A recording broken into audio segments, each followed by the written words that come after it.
హే వీరభద్రకాళిమాత నమో నమ. చదువు లేనివాడు గాడితో సమానం అన్నట్ల జ్ఞానం ఎక్కువైతే కూడా అజ్ఞానంలో పోయి ఇంకా కంచెరగాడిద అవుతున్నారు.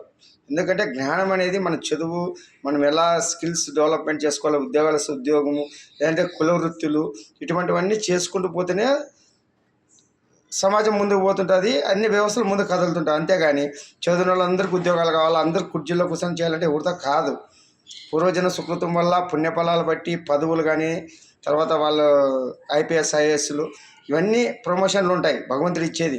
నువ్వు ఇంకా ఇంతకంటే ఇప్పుడు ఉండే ఆఫీసర్లు ఐఏఎస్ ఐపీఎస్లు కానీ రాజకీయ నాయకులు ఇంతకంటే కష్టపడిన వాళ్ళు ఏ పదవులు రాకుండా కూడా జీవితాన్ని ముగించినారు.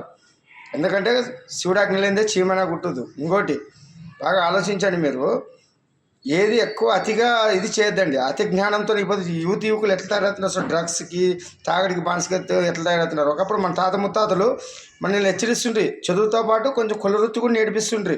ఎందుకంటే అదృష్టం కోసం ఉద్యోగం వచ్చినా పర్వాలేదు, రాకుండా ఏదో ఒకటి సెటిల్ అవ్వాలని. ఇటువంటివి నేర్చుకోండి. అంతేగాని నేను ఏదో మా చదువు లక్షలు పెట్టి చదివిస్తున్నారు, లక్షలు 10th వరకు ఒక 10 లక్షలు, ఇట్లా డిగ్రీ వరకు ఆ పట్టా తెచ్చాక ఎన్ని లక్షలు ఖర్చు పెట్టింటారో ఒకసారి ఆలోచించండి. ఉద్యోగం రాకుంటే నిరుత్సాహంతో ఆ పిల్లాడు ఏమిటికి పనికి రాకుండా అయిపోతాడు. అదే కుల వృత్తులు కొద్దిగా అలవాటు చేయండి. ఎవరు నేనేమి కించపరచడంలే, రెండింటికి సిద్ధంగా ఉండాలి, ఛాయిస్ తీసుకోవాలా.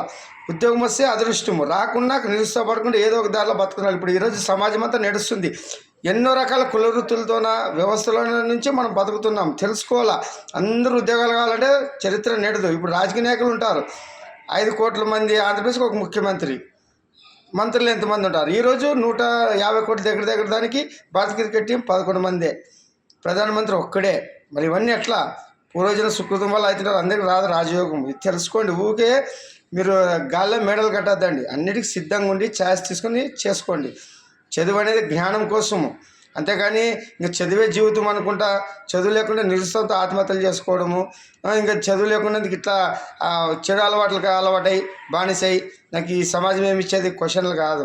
సమాజానికి మనం ఏమిస్తాం? ఈ జన్మ ఇచ్చినందుకు మనం ఏమిస్తున్నాం? ఎంతోమంది పెద్ద పెద్ద పారిశ్రామికవేత్తలు ఎంతమందికి ఉద్యోగాలు కల్పిస్తున్నారు. రేపొద్దు ఎన్నో పరిశ్రమలు స్థాపించి, ఎన్నో చిన్న కుటీర పరిశ్రమలు, చిన్న పనులు చేసేవాళ్ళు కూడా 2-3కి ఇస్తున్నారు అవకాశం.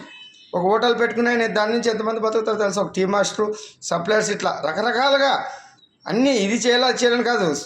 ఒక దొంగతనము, ఒక మర్యాద పోయే పనులు తప్పితే ఏది చేసినా జీవితం ధన్యం. మనం క్రమశిక్షణతో ఎప్పటికైనా వెలుగుతాం. క్రమశిక్షణ ఉండాలి మెయిన్. నువ్వు ఎంత సంపాదించిందని కాదు, క్రమశిక్షణ జీవితం వెలిగేది. జై వీరభద్రకాళిమాత నమో నమః. హరి ఓం.